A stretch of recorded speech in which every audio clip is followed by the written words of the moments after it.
Shalom, selamat malam Bapak Ibu, teman-teman sekalian, juga baik yang ada di kelas ini maupun yang ada di Zoom. Di Zoom ada beberapa orang, bro? Ada beberapa yang di luar kota juga ya. Juga ada yang di Papua, saya diberitahu ada Pak Putu di Papua. Ya, Shalom Pak Putu dan teman-teman sekalian yang ada di Zoom. Jadi sesuai dengan silabus, kita ada di pertemuan ketiga dari mata kuliah Political Theology. Dan pertemuan ketiga ini kita mau membahas mengenai konsep gambar dan rupa Allah. Karena konsep gambar dan rupa Allah ini adalah konsep utama yang akan kita pelajari dalam mata kuliah Political Theology. Dan betapa konsep ini memiliki implikasi politiknya yang sangat luar biasa. Karena konsep ini mengubah kita melihat sesama kita dan tentunya mengubah kita melihat diri kita sendiri. Silakan Ibu Esther ya. Ya, jadi kita mau membahas hari ini artikel dari seorang penulis yang namanya susah banget untuk dibaca. Saya juga nggak tahu bacanya gimana nih namanya. Ini namanya kayaknya model-model Eropa Timur ya. Dan teman kita di sini misalnya Immanuel ya, dia masuk ke politik, dan Yoris misalnya seorang praktisi hukum. Penting untuk mengetahui Imago Dei ini. Ya, karena Imago Dei ini implikasinya kepada dunia hukum itu pengaruhnya luar biasa, dan pengaruhnya kepada dunia politik ini juga luar biasa. Pak Putu ada di Papua dan Pak Putu seorang hakim ya, jadi apalagi praktisi hukum ini penting untuk mengerti mengenai hal ini ya. Jadi Imago Dei ini merombak benar-benar, merevolusioner dunia hukum dan dunia politik, sehingga ini bisa dikatakan sebagai pengaruh kekristenan yang dahsyat ya di bidang sosial, politik, dan legal atau hukum, dan melahirkan konsep-konsep seperti bahwa nyawa atau nilai manusia itu berharga, sehingga menciptakan nilai dari misalnya hak asasi manusia ya, dan hak asasi manusia bisa dikatakan asal-usulnya itu sangat terpengaruh dengan kekristenan. Misalnya pencetusnya John Locke itu terang-terangan ya. Saya rasa Yoris tahu John Locke ya harusnya ya. John Locke pencetus natural right atau hak kodrati, yaitu cikal bakal dari hak asasi manusia HAM. Dia terang-terangan mendasarkan kitab suci sebagai basis dari konsep hak kodrati atau natural rights yang ia rumuskan. Oke teman-teman, artikel ini ditulis oleh Wojciech, saya nggak tahu bacanya gimana, saya asal aja ya. Wojciech, aduh ini harus bahasa roh nih kayaknya nih ya. Skezerba gitu ya. Wojciech Skezerba ini dia menulis satu artikel yang bagus ya, berjudul The Concept of Imago Dei as a Symbol of Religious Inclusion and Human Dignity. Ya, konsep gambar dan rupa Allah ya sebagai simbol dari religious inclusion atau religious inclusive gitu ya, dan martabat manusia. Jadi teman-teman S2 nih, kita belajar S2, saya nasihatkan teman-teman banyak baca ya, karena rugi kalau mumpung kita ada waktu, kita sekolah juga bayar ya, dan ada waktu untuk kita gunakan, rugi kalau nggak baca. Dan nggak ada salahnya juga ya kita agak bersahabat dengan bahasa Inggris, karena bahasa Inggris adalah bahasa yang kebanyakan informasi yang bernilai dan pengetahuan yang bernilai ditampung di dalam bahasa tersebut ya. Kalau teman-teman ingat, Tuhan Yesus itu multilingual loh ya. Tuhan Yesus bisa berapa bahasa kira-kira? 3 apa aja? Ibrani udah pasti, karena dia khotbah ya kan. Khotbah tuh harus pakai bahasa Ibrani, karena Ibrani khotbah di sinagoga harus pakai bahasa Ibrani. Terus apa lagi? Aram. Aram bahasa jalanan.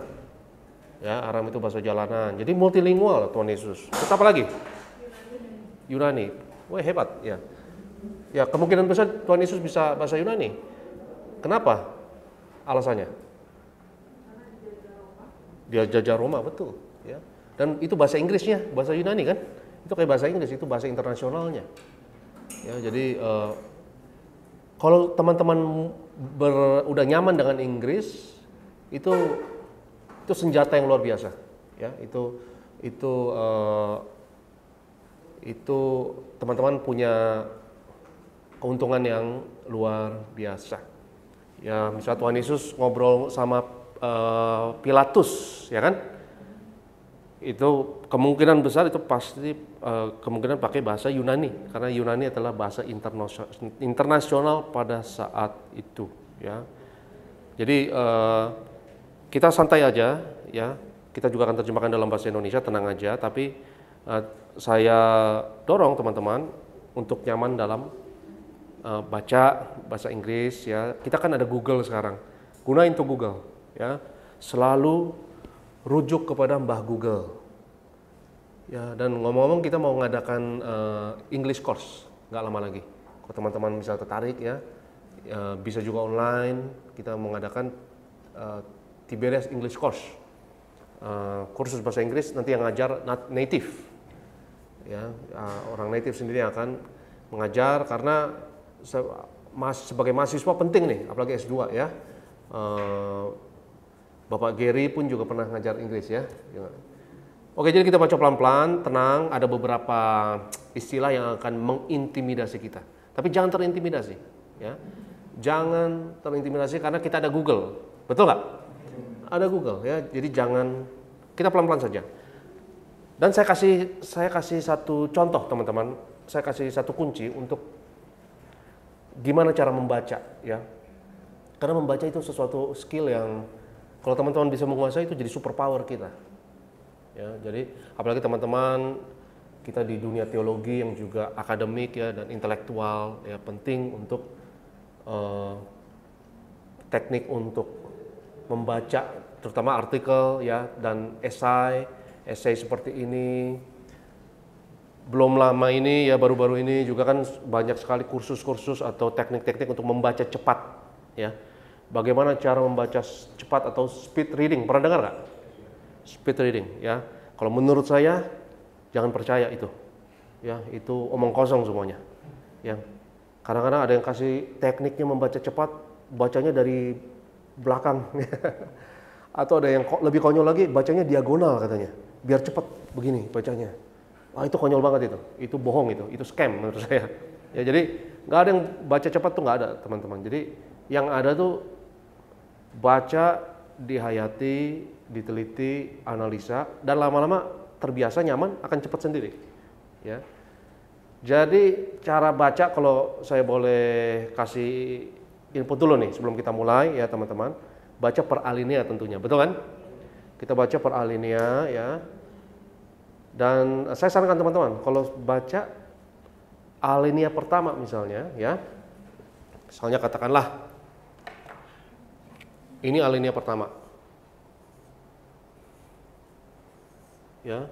Setelah teman-teman baca alinea pertama, teman-teman rumuskan alinea pertama ini. Ya. Rumuskan hanya dalam satu kalimat saja. Di sini. Mungkin di apa namanya tuh, pinggirnya ya. Di marginnya, biasa artikel kan ada marginnya ya. Jadi rumuskan dan harus satu kalimat. Dan teman-teman harus bisa. Ya, harus bisa, karena kalau nggak begitu kita bakal lupa apa yang kita baca. Ya, jadi ini bagaimana kita membaca, tapi kita juga ngerekam informasi, kita nyimpen informasi.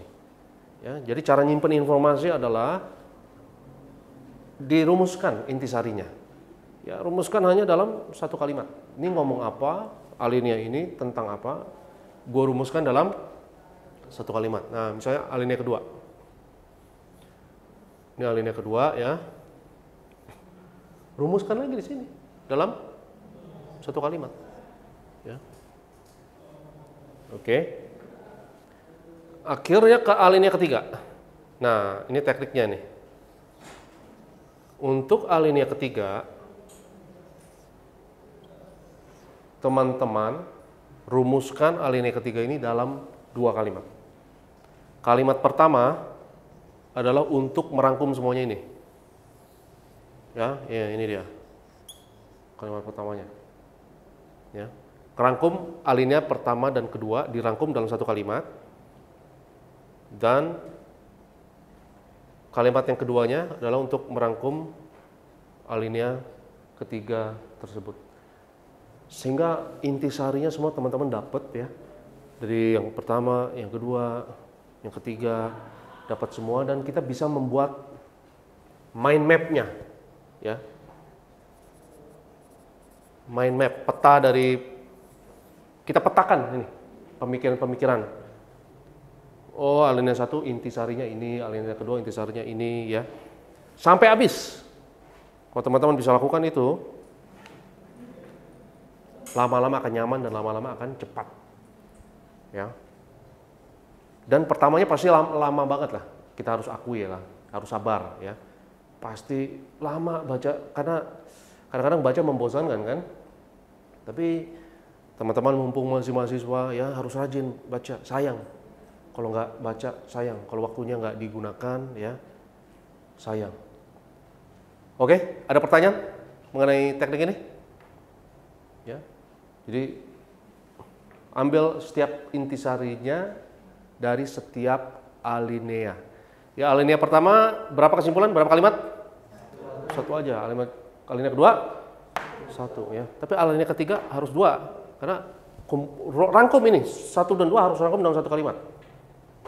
Ya, rangkum 1, 2 dalam satu kalimat dan baru rangkum alinea yang ketiganya. Kalau teman-teman praktekkan dari sekarang, wih dahsyat loh, dahsyatnya. Kita punya berapa tahun di sini? 2 tahun kan?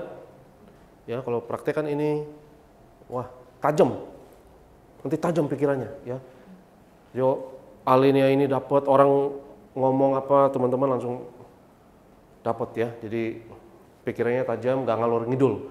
Dan yang terpenting adalah informasi kerekam, ya, informasi kesimpan. Jadi membaca jadi nggak salah-salah gitu. Ya karena dan awalnya pasti lama, pasti lambat, tapi terus lama-lama akan cepat. Oke, kita masuk kepada pembahasan mengenai imago Dei atau gambar dan rupa Allah. Ya, dan minggu depan kita juga bahas ini juga masih imago Dei karena konsep imago Dei ini sangat penting.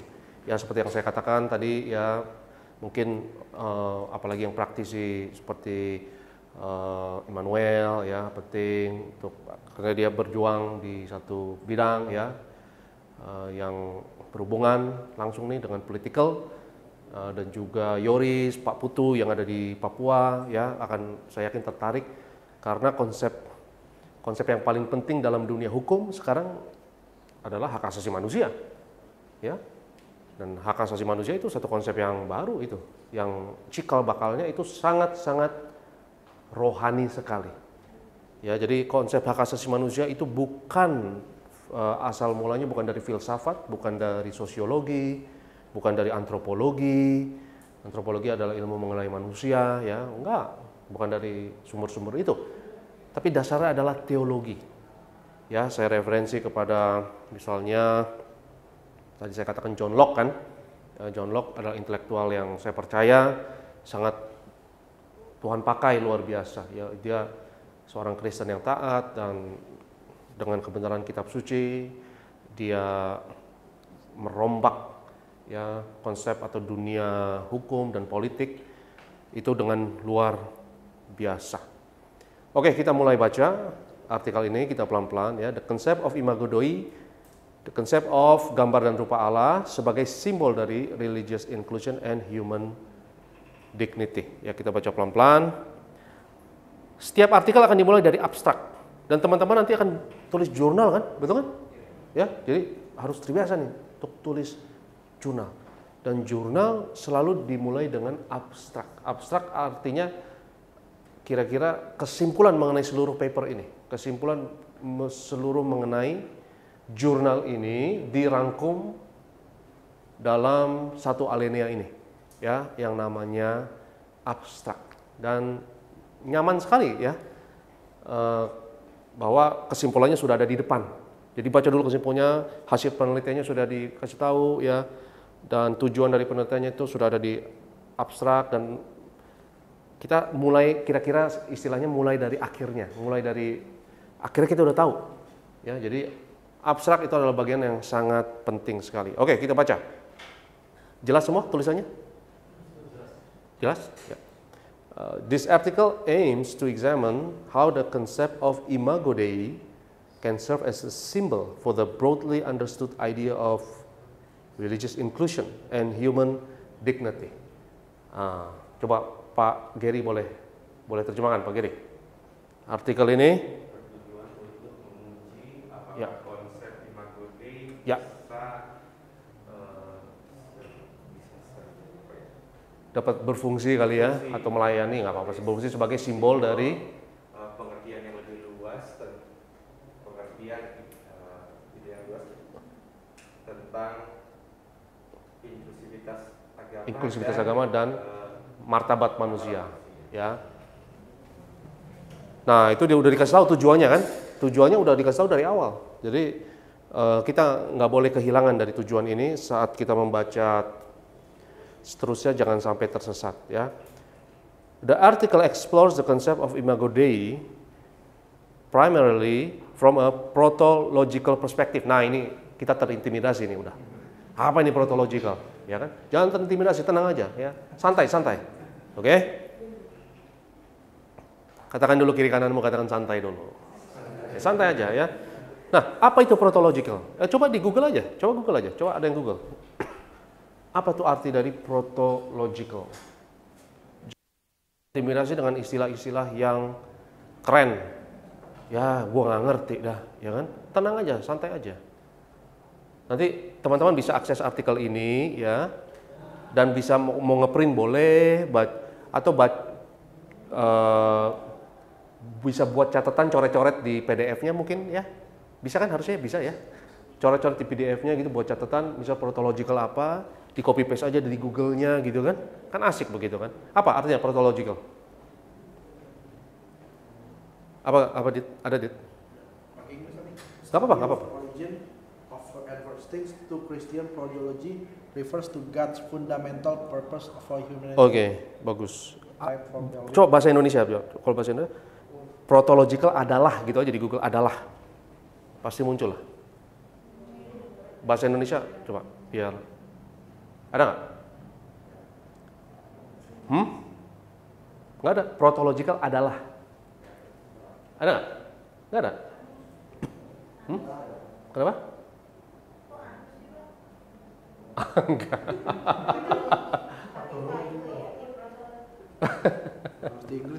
Apa? Nggak apa-apa. Ya udah, yang bahasa yang Inggris aja nggak apa. Oke. Ini Pak Adit temukan ini the study of origins and first things. Udah gitu aja. Protological artinya the study of origin. Udah gitu aja. Coba kita ingat istilah prototipe kan, prototype. Jangan prototipe itu aja. Protological artinya apa tadi? The study of origin of first thing. Jadi studi asal mula, udah gitu aja. Ya kan? Oke?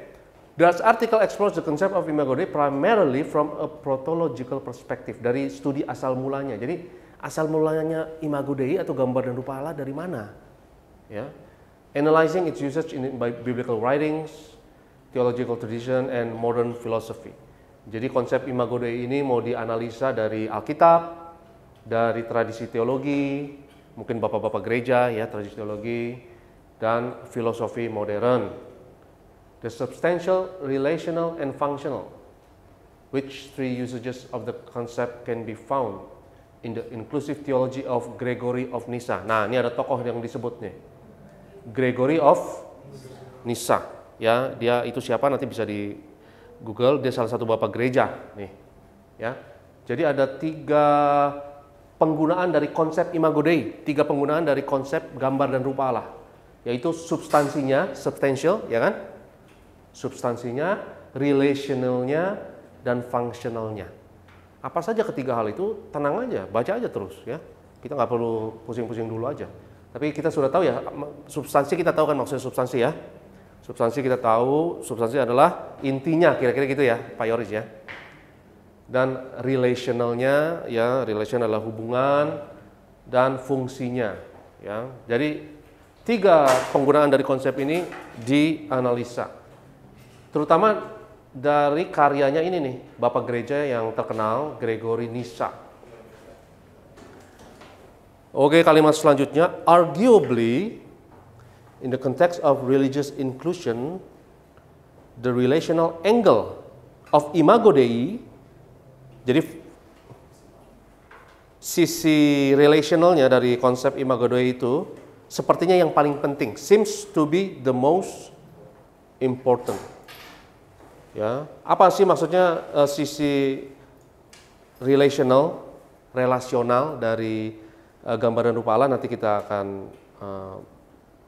kalau kita baca terus nanti kita dapat ya.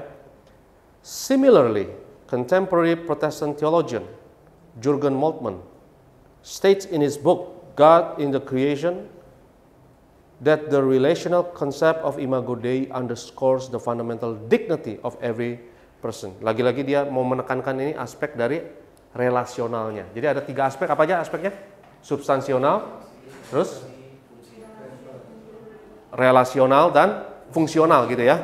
Oke. Apa aja substansinya, apa saja relasionalnya, apa saja yang terakhir apa? Fungsional, nanti kita lihat ya. Tapi dari artikel ini sudah disimpulkan yang paling penting di antara ketiganya adalah relasional ya. Oke, dan dia kutip Moltmann ini ya. Jürgen Moltmann dia kutip untuk membenarkan kesimpulan tersebut, kira-kira gitu kan. In his book God for Secular Society, Moltmann states that properly understood human rights should include democratic relationship between people, cooperation between societies, kerjasama antara masyarakat, ya, relasional antara manusia, concern for the environment in which people live. Concern for the environment artinya apa? Peduli lingkungan gitu ya. And responsibility for future generations. Tanggung jawab untuk generasi masa depan ya. Dari perspektif ini, from this perspective, the concept of Imago Dei can be utilized as a symbol indicating the dignity of every person and human community, but also a symbol against any types of racism, nationalism, or xenophobia. Xenophobia itu apa? Google, coba di Google. Xenophobia itu apa? Jangan terintimidasi ya. Ya mirip-mirip rasisme lah ya. Ya, xenophobia itu apa ya?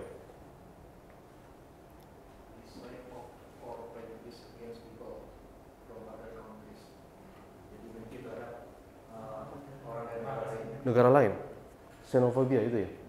Oh ya, mirip-mirip rasisme gitu lah ya. Oke lah, oke.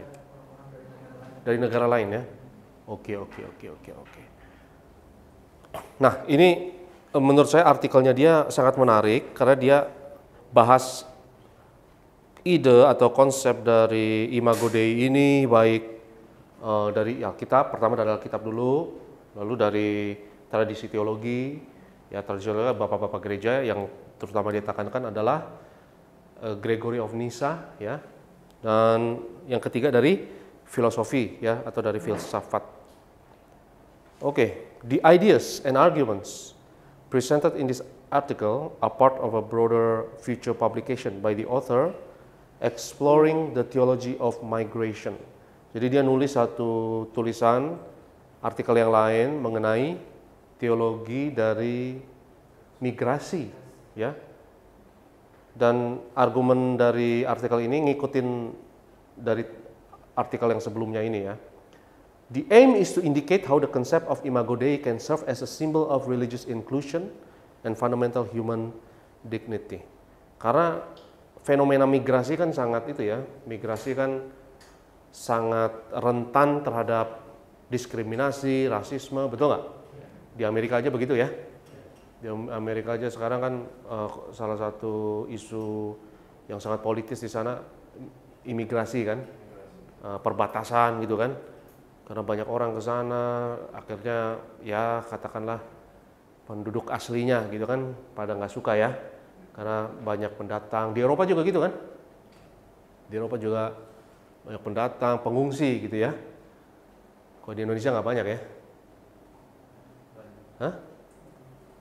Ada yang mau datang sini? Turis saja kali, berlibur. Hah? Oh ya ada juga ya, pengungsi-pengungsi juga ada di sini ya. Hah?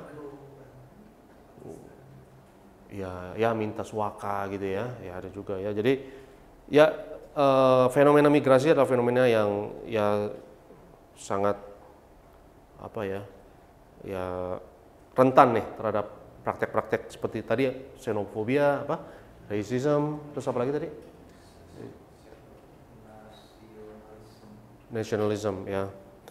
Okay, the research evaluated and analyzed includes both the philosophical and theological concept. Nah itu dia.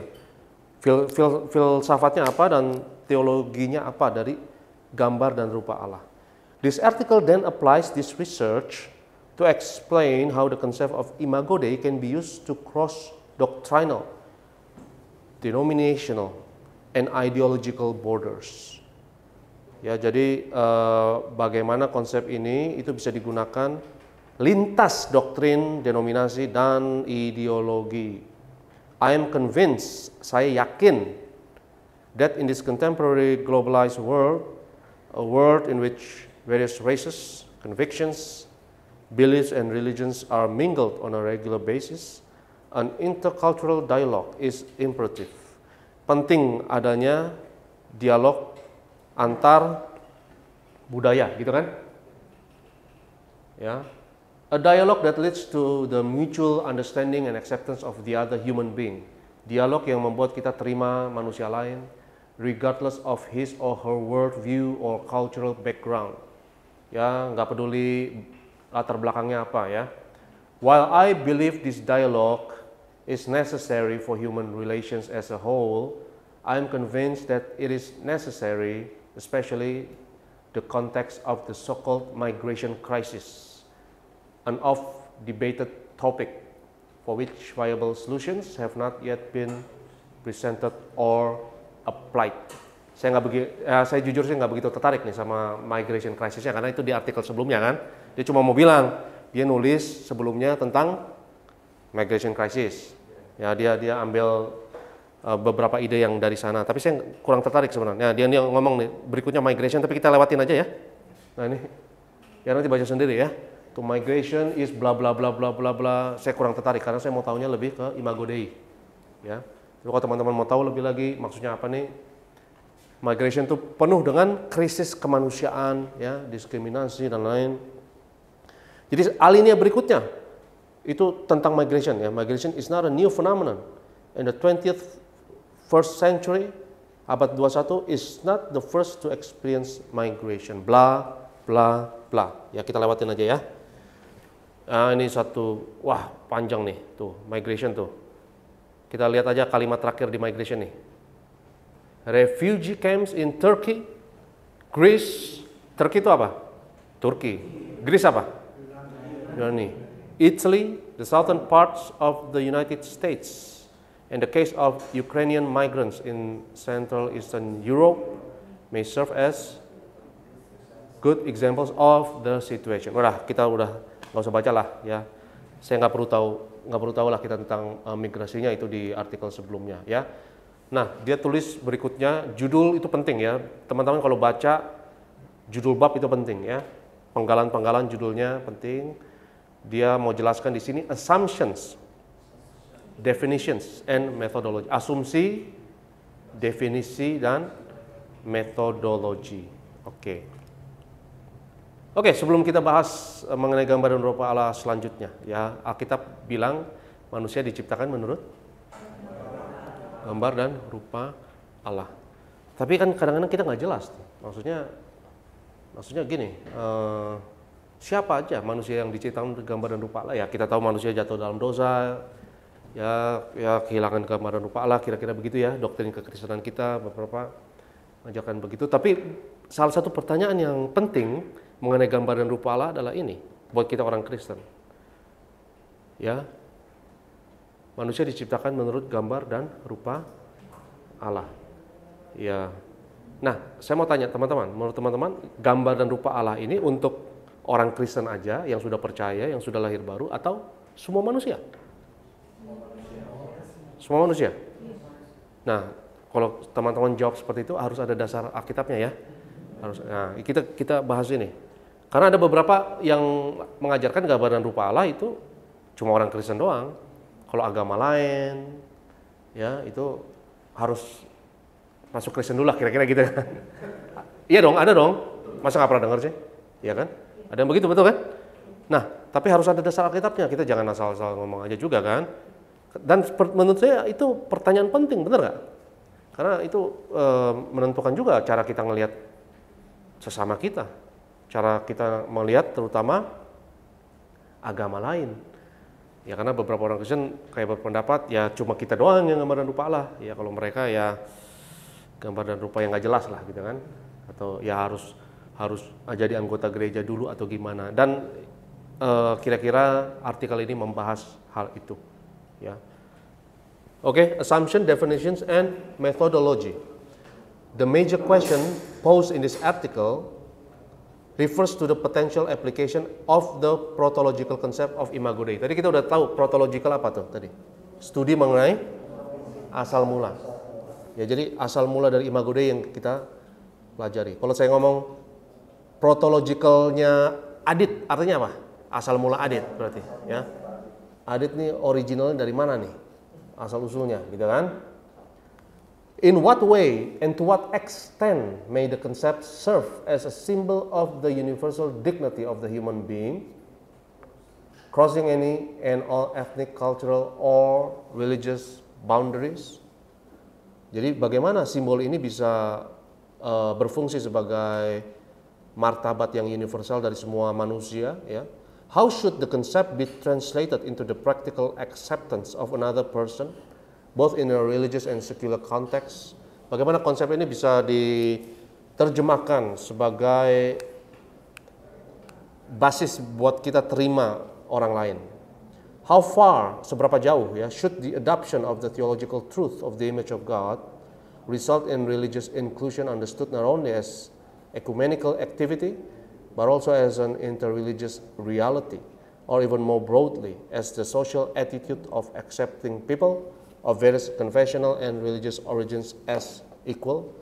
How far can the concept of Imago Dei serve as a platform for affirming the acceptance of a pan-human interrelated community which expresses its concern for the welfare of its particular members in concrete ways? Ini ada istilah lagi pan-human nih.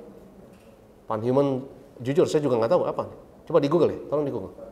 Ya, pan-human, pan-human.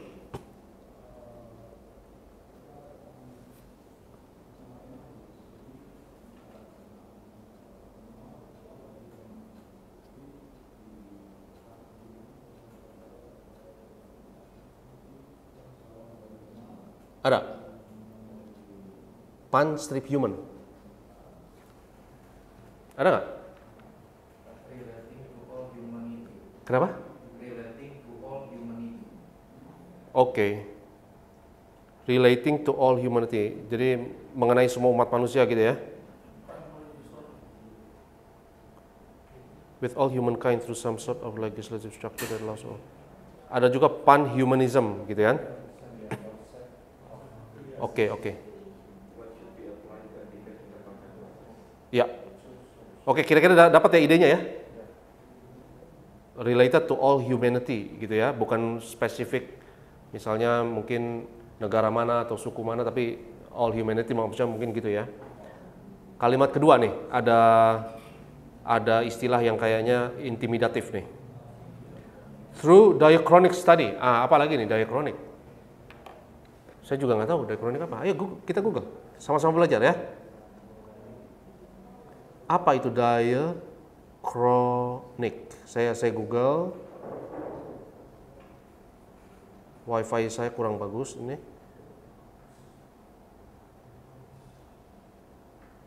Diachronic itu apa? Concern with the way, ya, udah dapat loh. In which something, especially language, has developed and evolved through time. Oke. Jadi apa maksudnya nih? Oke. Jadi bagaimana suatu konsep, katakanlah, itu berubah dengan berjalannya waktu. Baik itu bahasa maupun budaya. Oke? Jadi bagaimana konsep imago Dei atau gambaran rupa Allah ini berubah dengan berjalannya waktu. Ya, pertama kali imago Dei muncul kita tahu lah di mana? Kejadian. Pasal berapa? Pasal-pasal awal lah, 1 ya. 1 ayat 26. Kayaknya muncul lagi di pasal berapa ya? 3 ya, kayaknya muncul lagi deh. Atau 2 gitu ya. Ya kan? Nanti muncul lagi, terus muncul lagi. Di pasal berapa ada lagi nanti. Nah, nanti di selidiki bagaimana dia berubah nih dalam konteksnya nih. Dalam konteks perikop Alkitab tersebut gitu. Nanti mungkin muncul lagi selain di Kejadian, mungkin ada lagi di Perjanjian Baru ada lagi kan, gambar Allah ada kan? Ya kan? Muncul lagi. Ya, itu diachronic. Ngerti teman-teman ya? Jadi jangan terintimidasi. Gampang kan? Through diachronic study, I refer first of all to the Bible, ya jadi Alkitab dulu, and especially to the Old Testament. Old Testament itu apa? Ya, which serves as the source material for Christians, but also simplifying the problem as the doctrinal basis for Jewish and Muslim conviction. Nah, Perjanjian Lama dihormati ya tentu saja kitabnya Yahudi dan juga Muslim ya. I then analyzed the concept of the image of God in the writings of Gregory of Nyssa, one of the most important early church fathers, Bapak Gereja, who was the first Christian thinker after Origen. Origen teman-teman pelajari nggak Origen? Di itu sejarah gereja ya? Ya, belajar ya. Bapak Gereja juga nih Origen nih. To render Christian concepts and beliefs, such as in his Oratio Cathetica Magna. Apapun itu gue juga nggak tahu. Tapi kayaknya itu tulisannya si Origen ya. Nah, Oratio Cathetica Magna bahasa Latin nih kayaknya. Both systematically and synthetically. Secara sistematis dan secara synthetically in the form of a coherent thought system, dalam suatu sistem pemikiran yang utuh, koheren gitu ya. As a theologian, Gregory of Nyssa contributed significantly to the acceptance of Trinitarian concepts in the Eastern Greek-speaking church, both in his writings, contohnya writingsnya On Three Gods, and his crucial participation in the Council of Konstantinopel abad keempat ya, 381. AD singkatan apa AD? Anno Domini. Artinya sesudah Masehi gitu kan? In his theology, Gregory of Nyssa is thoroughly inclusivist. He not only defends the concept of the salvation of all people, ya, regardless of their origin or religious convictions, but de facto espouses the idea of the salvation of all rational creatures.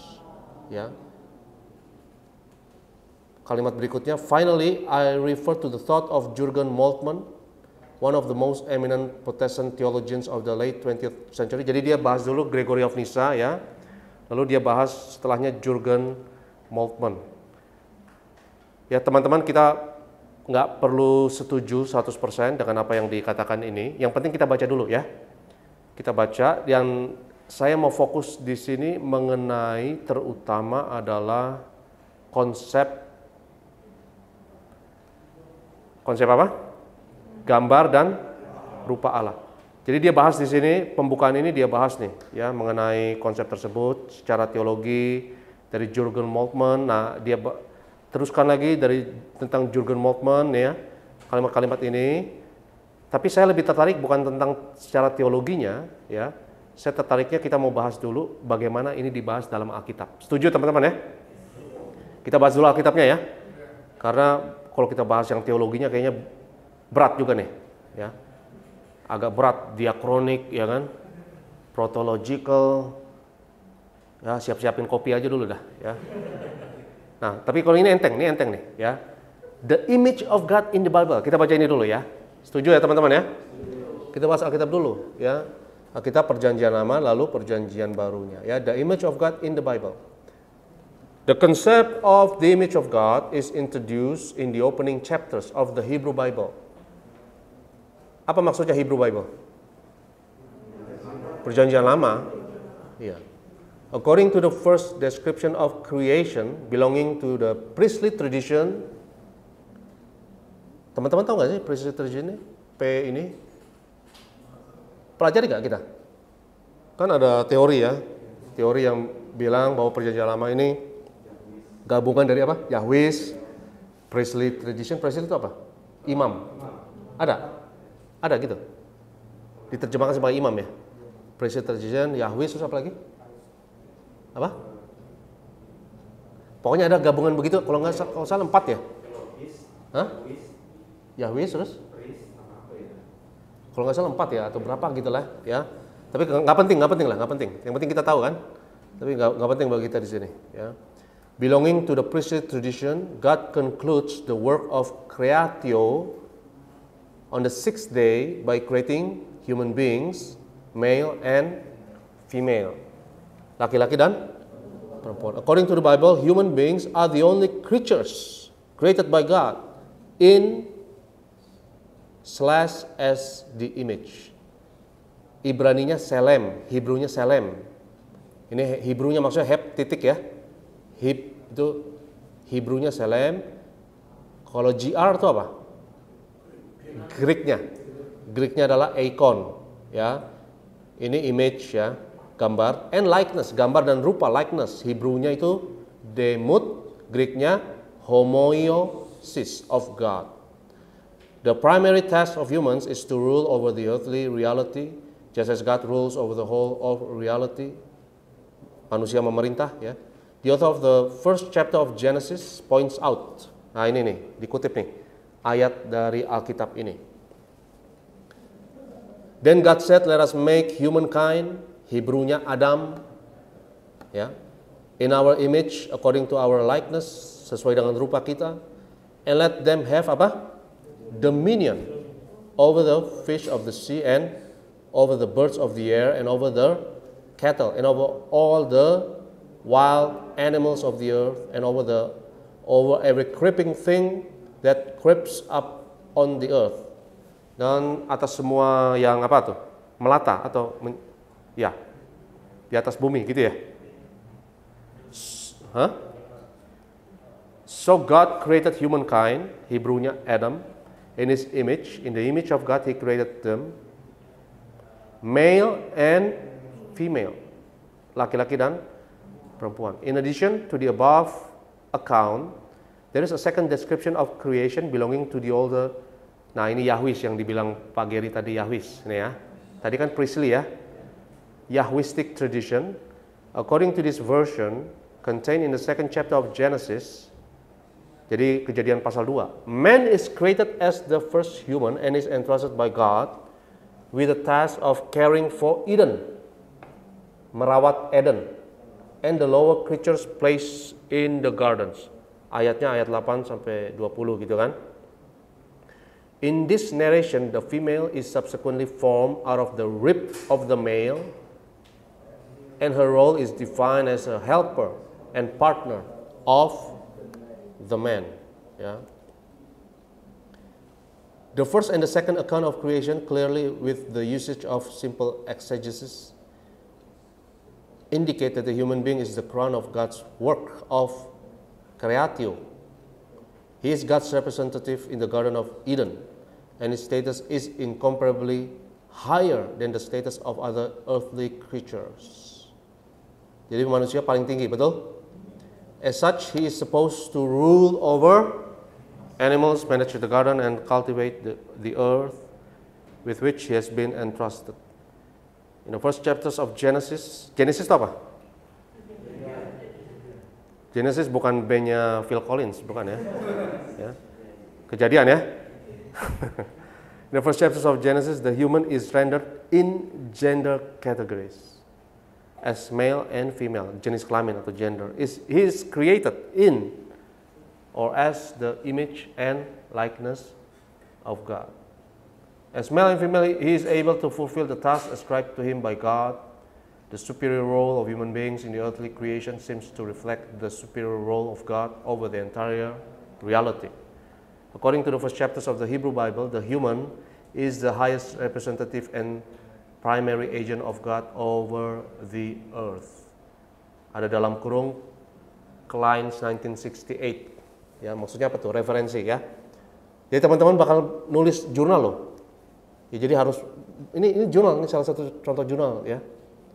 Jadi nggak ada ruginya ya, sering-sering baca jurnal karena kita akan harus nulis. Wajib kan? Wajib nggak sih? Wajib kan sekarang? Ya? Setelah lulus gimana? Sebelum lulus? Oh gitu? Oh, oke. The aspect of likeness.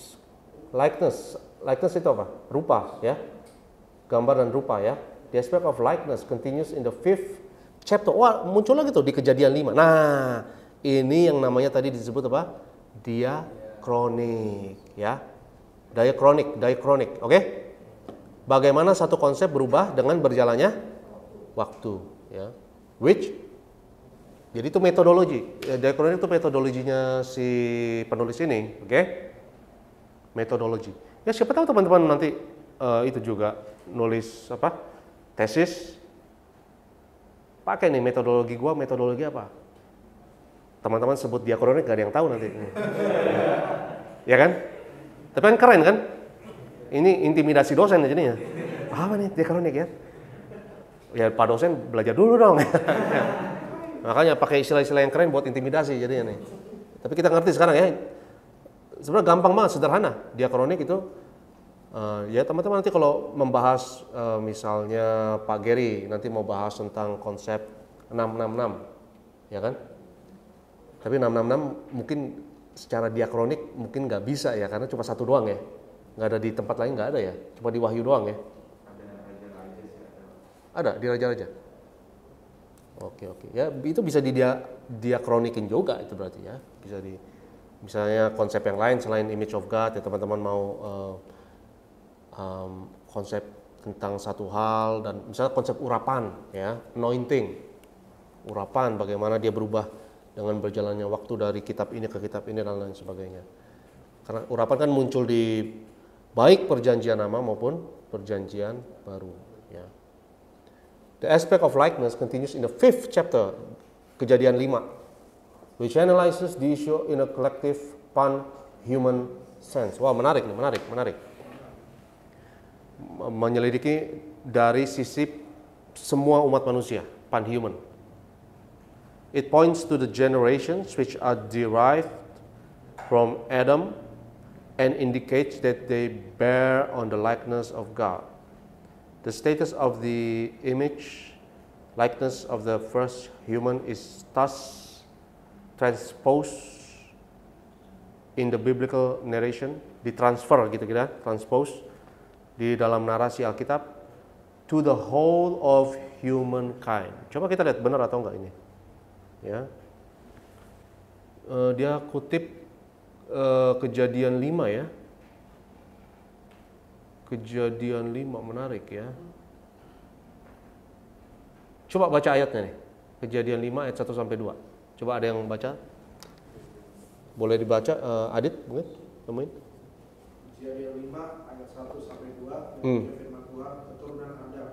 Inilah daftar keturunan Adam pada waktu manusia itu diciptakan oleh Allah, dibuatnya lah dia menurut rupa Allah, laki-laki dan perempuan diciptakannya mereka. Ia memberkati mereka dan memberikan nama manusia kepada mereka pada waktu mereka diciptakan. Oke, udah itu aja. Ada lagi? Berikutnya apa? Setelah Adam hidup tinggal sendiri. Oke. Oke. Ya menarik ya teman-teman ya. Jadi karena kejadian 1, 2 itu kan nggak bisa dibilang pan-human karena kan cuma 2 manusia kan, Adam dan Hawa. Tapi mulai pan-human, mulai umat manusia di kejadian 5. Betul nggak? Logis ya? Similarly, the universal dimension of the image of God, Hebrew-nya Selem Elohim, ya, Selem Elohim. Artinya apa? Gambar Allah, ya. Is underscored in the 9th chapter. Nah, muncul lagi di Kejadian pasal 9. Ya, which concludes the story of the flood. Apa maksudnya the story of the flood? Kisah mengenai apa? Air bah. Kisah banjir ya. Bukan banjir Jakarta ya, tapi banjir Nuh. The 9th chapter of Genesis refers to specific laws and regulations which God gives to the people who survived the flood, thus creating fundamental principles of the renewed human society. This covenant between God and human being becomes a symbolic new creation of the whole human race. Covenant artinya apa? Perjanjian. This covenant between Tuhan dan human being, manusia, becomes a symbolic new creation. Ini simbol manusia baru. Ya kalau dipikir-pikir betul juga, ini seperti simbol manusia baru karena Nuh seperti ras yang baru kan? Ya karena dari Nuh ada ras yang baru. 3 anaknya Nuh siapa? Sem, Ham, Yafet, dan semua umat manusia berasal dari 3 anak Nuh ini. Yang lainnya kan punah ya. The image of God in this context constitutes the basis for the solidarity coexistence of people. Nah itu dia, solidaritas antara manusia without violence, tanpa kekerasan, and with peaceful relationships between human beings and God. On the other hand, Selem Elohim, gambar Allah, is treated as the basis for retribution. Nah, retribution artinya apa nih? In the event of the breaking of the covenant. Retribution artinya balas dendam atau penghukuman gitulah. Ya. Especially in the case of murdering a person created in the image of God. Terutama ketika seseorang membunuh manusia yang diciptakan dalam gambar Allah. Whoever sheds the blood of humans, siapa yang menumpahkan darah manusia, writes the author of the book, by a human shall the person's blood be shed. Manusia juga akan balas, akan menumpahkan darahnya juga.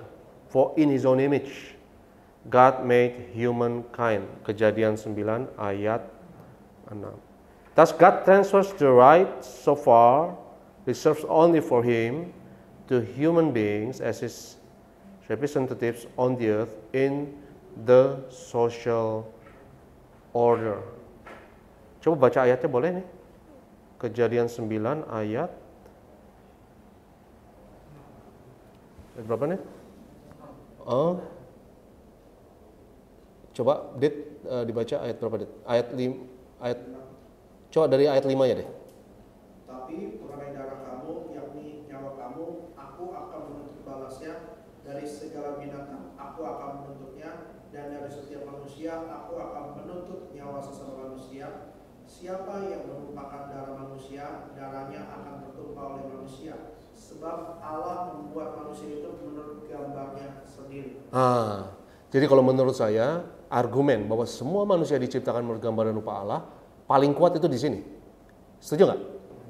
Di Kejadian 9 ini. Karena ya kadang-kadang orang bilang harus cuma orang Kristen yang gambar dan rupa Allah. Soalnya konteksnya konteks yang sangat sensitif dan ini konteks membunuh ya kan? Ya kan? Jadi atas ya karena kalau misalnya argumen bahwa hanya orang Kristen aja yang gambar dan rupa Allah, berarti yang nggak boleh dibunuh cuma orang Kristen doang, dan itu argumen yang catat banget ya, lemah banget ya nggak? Jadi menurut saya kejadian 96 kuat ini untuk berkata bahwa ini untuk semua manusia. Ya. Karena masa berani kita bilang berarti kalau bunuh orang non Kristen berarti ya itu bukan gambaran rupa Allah, emang berani kita ngomong itu kan nggak mungkin kan. Jadi kejadian 96 inilah yang juga di kitab Talmud ada perkataan bahwa kalau kita bunuh satu orang itu seperti bunuh seluruh umat manusia. Dan itu juga dikutip saudara kita Muslim ya, di kitab mereka juga mengutip hal yang sama ya, dan itu asalnya dari Talmud ya, bahwa bunuh satu orang itu bunuh seluruh umat manusia. Kira-kira seperti itu. Oke. Itu kejadian 9 ya, Adit ya? Kejadian 9. Itu zaman Nuh ya, berarti kejadian 9 ini zaman Nuh ya? Iya kan? Oke, jadi gambaran rupa Allah berarti untuk semua umat manusia dong, betul nggak? Yang harus diselamatkan. Kalimat berikut, in this way the Hebrew Bible introduces the concept of the image likeness of God and ascribes it to the human being who is the crown of God's creation. Apa maksudnya crown of God's creation? Manusia itu the crown of God's creation. Apa maksudnya? Crown itu apa? Crown. Ya, ya. Jadi manusia itu mahkotanya ciptaan Allah, gitu kan? Representative of God in the order of being, wakil Tuhan, ya, di dalam urutan ciptaan. Who is the crown of God's creation? Representative of God in the order of being. Caretaker of the earthly reality. Caretaker of the earthly reality. Caretaker apa? Apa tuh? Caretaker itu apa? Penanggung jawab ya. Pengelola, penanggung jawab ya. And the executor of God's regulations among creation, including other people. Eksekutor juga atas hukum-hukumnya atau regulasinya Tuhan. It is important to notice that the Bible utilizes the concept of the image likeness in universal categories. Jadi universal dalam arti ya bukan hanya untuk kaum tertentu ya, relating it to every person regardless of gender or descent. Human being is created as male and female, and generations derived from Adam equally bear the image likeness, which is the basis for stating the equal dignity of every person according to the first chapters of the Bible. Ya, oke. Kira-kira sampai di sini ada pertanyaan teman-teman? Jelas semua mengenai konsep Imago Dei ini? Karena dia bilang tadi dia mau analisa ini secara apa tadi? Diakronetik gitu ya. Diakronetik ya. Jadi bagaimana dia muncul di kejadian 1, 2, lalu habis itu 5 ya. 5 lalu ya paling kuat menurut saya 9. Karena 9 ini dalam konteks nilai nyawa manusia, betul kan? Oke, kalimat atau alinea berikutnya. The Hebrew Bible successively elaborates artinya apa? Apa? Apa? Bukan. Elaborate itu kayak menggali ya. Successfully menggali ya atau menjelaskan gitu kan dengan detail, elaborate itu, didetailin gitu. The concept of the image of God in the collective national categories. The Bible successfully elaborates the concept of the image of God in the collective national categories, where the nation of Israel in developing biblical hills gets cicel. Apa tuh nggak tahu loh gue. Ini bahasa Jerman nih kayaknya nih. Ya, ini bukan Latin ya kayaknya ya. Kok Immanuel tahu ini Jerman? Gayanya ya. Bisa bahasa Jerman? Pernah belajar? Apa? Pas di? Oh, kamu ke sana? Ngapain? Oh les. Wah hebat. Tinggal di sana? Oh, nggak jadi berangkat sana, tapi sempat les Jerman. Bacanya gimana nih? Coba. Asal-asal aja. Kira-kira aja. Kan kamu pernah belajar, pasti dapat lah gitu kan. Kalau saya nggak tahu sama sekali. Hah? Hills gas cite. Hills gas cite, nggak tahu lah. Apa tuh artinya? Google dong. Developing Biblical Hills gas cite. Karena bahasa Jerman saya dengar salah satu bahasa yang paling susah ya bro ya. Coba tolong di Google Hills gas cite ini apa artinya?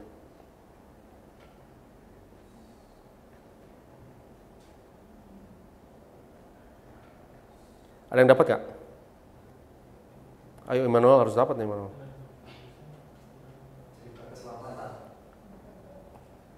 Salvation story. Oh gitu. History atau story? Oke. Developing Biblical Hill gas cite. Oke. Ada kata lainnya nggak? Mungkin bahasa lainnya atau apa gitu? Coba boleh dibaca bro, keterangannya? Boleh dibaca? Salvation history seeks to understand the personal redemptive activity of God within human history in order to effect His eternal saving intention. Oke. This approach to history is found in part of the Old Testament written around the 6th century BC, such as Isaiah and some of the Psalms. Oke, menarik. Ya, ini istilah teologis nih berarti ya. Ya, dalam bahasa Jerman nih. Ya. Di Wikipedia. Oke. Nanti di jurnal teman-teman tulis ini ya. Biar dosennya bingung nih. Ya. Pakai istilah-istilah begini kan, dosennya juga wah, udah nilainya A aja udahlah. Ya kan? Become symbolically the firstborn son of God. Israel nih, ngomong tentang Israel nih kan. Secara sebagai negara ya, sebagai bangsa, dia jadi secara simbolik jadi anak sulungnya Tuhan, bearing his God's image and the glory of God for the whole world. The New Testament continues the application of the concept, assuming the image of God in human beings, and on this basis constructs its theology and anthropology. Ya, jadi menyusun teologinya dan antropologinya. Ya. Tapi kalau saya pikir-pikir, coba kita pikir teman-teman ya. Setiap teologi itu pasti ada antropologinya. Karena firman Tuhan kan bilang, kasihilah Tuhan dan kasihilah sesama. Jadi bagaimana kita melihat Tuhan, suka nggak suka, itu akan mempengaruhi bagaimana kita melihat sesama. Kalau Tuhan yang kita lihat tuh Tuhan yang kejam dan Tuhan yang rasis, kita juga rasis ya. Ya benar nggak? Karena konsepnya tentang Tuhan salah. Ya. Tapi kalau kita lihat Tuhan Allah yang benar-benar kasih, ya kita juga mengasihi sesama. Jadi semua teologi pasti ada antropologinya. Benar nggak teman-teman? Jadi karena teologi itu akan berhubungan juga dengan bagaimana kita melihat sesama kita. Maka pertanyaan orang Farisi itu penting sekali. Ya, orang Farisi ini kan tanya sama Tuhan Yesus. Kan Yesus bilang kasihilah Tuhan Allahmu, dan yang kedua kasihilah sesamamu. Dan pertanyaan orang Farisinya adalah, kalau begitu siapa sesamaku manusia? Ya kan? Siapa dong sesamaku manusia? Akhirnya Tuhan Yesus kasih perumpamaan apa? Hah? Orang Samaria yang baik hati. Dan orang Samaria yang baik hati ini menolong orang yang suku lain, betul kan? Nah itu udah jawab tuh, sesama manusia siapa? Udah dijawab, ya kan? Jadi sesama manusia adalah mereka yang terutama berbeda dengan kita. Ini penting apalagi buat Immanuel nih. Ya, kita doa Indonesia diberkati Tuhan ya. Kita doa tidak politik identitas, benar nggak? Karena sesama kita adalah orang yang berbeda dengan kita, benar nggak? Okay, it refers to the concept of image mainly in Christological categories, stating that Christ is the perfect image of God. Nah, itu muncul lagi di Kolose, ya. Kolose 1:15 dan 2 Korintus 4 ayat 4, an example of glorified humanity. Boleh baca ayatnya, Dit? Kolose 1:15 atau Pak Geri atau siapa yang dapat duluan ayatnya? Kolose 1 ayat 15. Tapi kadang-kadang kita bahasa Inggris sama Indonesia kadang-kadang suka beda satu ayat ya.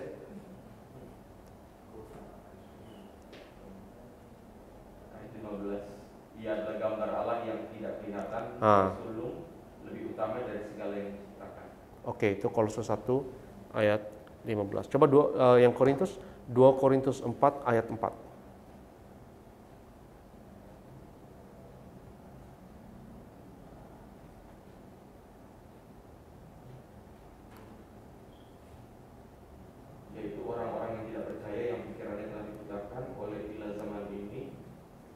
Sehingga mereka tidak melihat cahaya Injil tentang kemuliaan Kristus yang adalah gambaran Allah. Oke. Jadi Kristus sebagai gambar Allah muncul dua kali ya, Kolose dan Korintus. Oke. An example of glorified humanity. Oke. En Christo, apa nih artinya en Christo? Ya? Iya, betul. Bahasa apa ya? Yunani kan? En Christo, iya bahasa Yunani.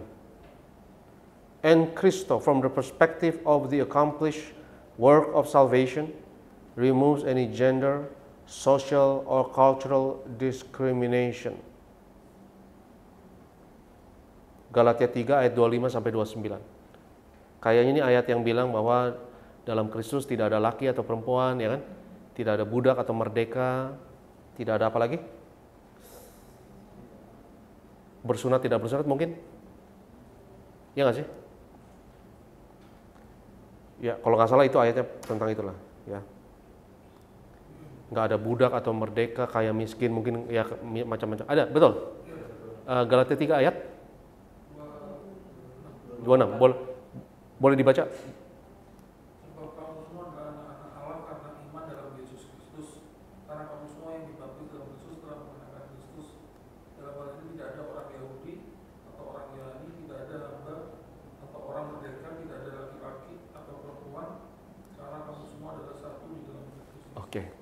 Tidak ada hamba atau orang, saya bilangnya budak tadi ya.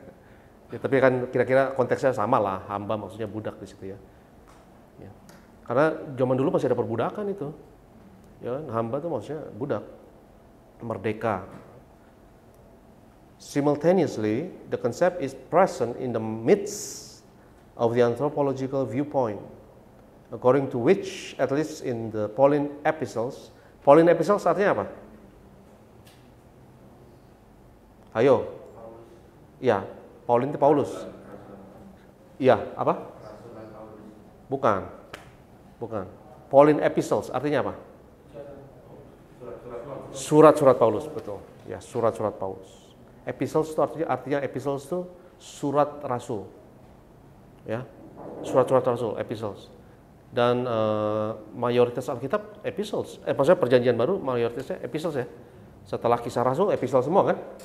Ya, sampai Wahyu udah epistel semua itu, surat rasul semua. Ya.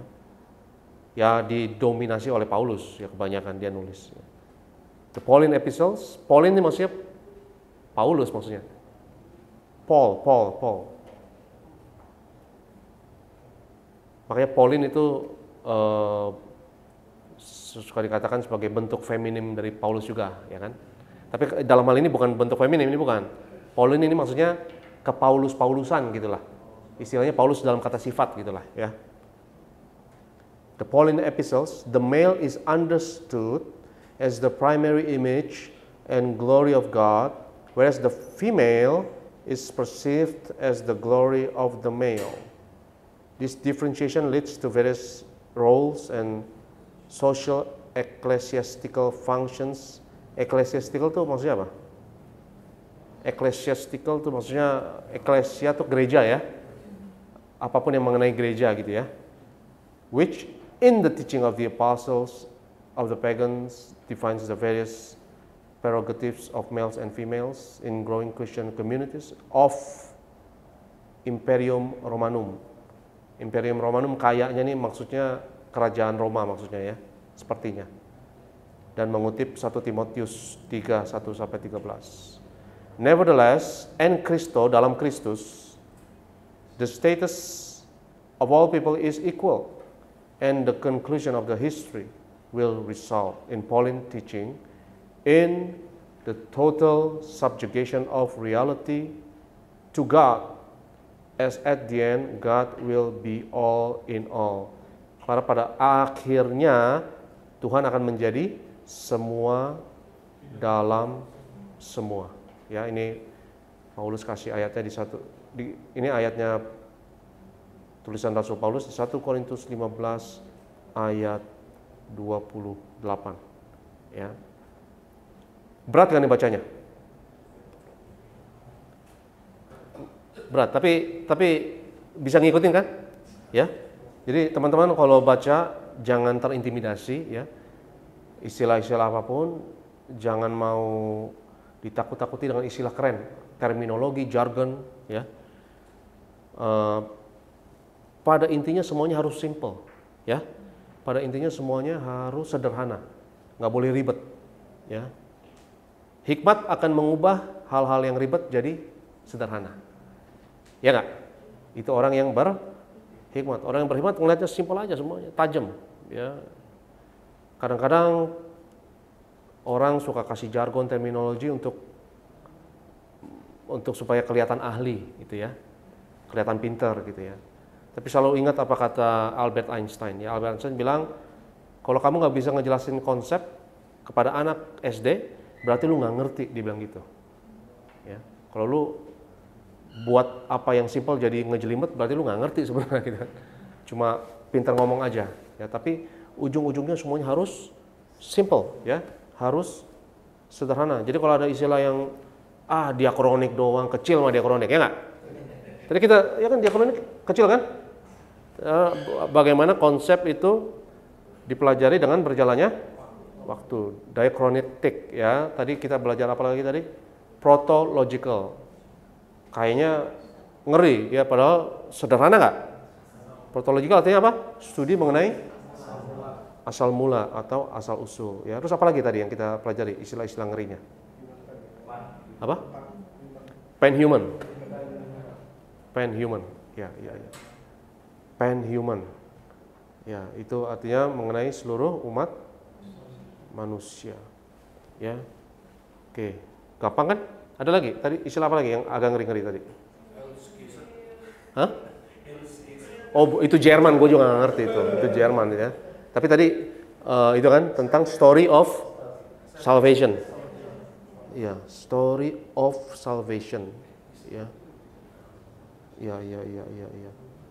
Jadi mungkin ya itu story of salvation, terutama tadi dikutip Perjanjian Lama ya. Perjanjian Lama tadi dikutip Yesaya gitu kan. Ya seperti kalau saya lihat seperti soteriologi jadinya ya, kayak ya, tahu soteriologi nggak? Ilmu mengenai keselamatan, ya kan? Soteriologi. Kalau kristologi tahu dong, ya ilmu mengenai Kristus. Ya mungkin istilah Jerman tadi itu ya mungkin mirip-mirip itu kali, soteriologi mungkin ya. Jadi kayak benang merah keselamatan lah. Benang merahnya dalam Perjanjian Lama ya, atau mungkin juga dalam Perjanjian Baru, saya nggak tahu ya. Tapi jadi teman-teman, apapun dibuat sederhana, simpel ya. Itu kenapa teman-teman latihan ya. Misalnya baca alinea pertama harus bisa simpulin satu kalimat aja. Disimpulin aja dalam satu kalimat, jangan panjang-panjang ya. Satu kalimat, jangan lebih dari satu kalimat. Karena kalau terlalu panjang ya udah copy paste ini aja sekalian ya. Jangan copy paste ini dong ya kan. Kalau lu copy paste ini ya berarti lu nggak ngerti kan. Ya, tapi intisarinya apa sih yang dia ngomong, dan dalam sesuai dengan apa yang kita mengerti lah, yang simple, yang tajam, yang sederhana. Ya, alinea kedua 1 kalimat lagi. Tapi alinea ketiga 2 kalimat. Alinea keempat berapa kalimat? 2 lagi dong, 2 lagi. Alinea kelima 2 lagi sampai habis. Ya, sampai habis. Jadi alinea pertama ini selalu merangkum semua yang di atas. Semua yang di atas, dan alinea atau kalimat yang kedua itu merangkum alinea yang sedang kita mau analisa. Oke, kita break sebentar. Kita gabung lagi 10-15 menit ya.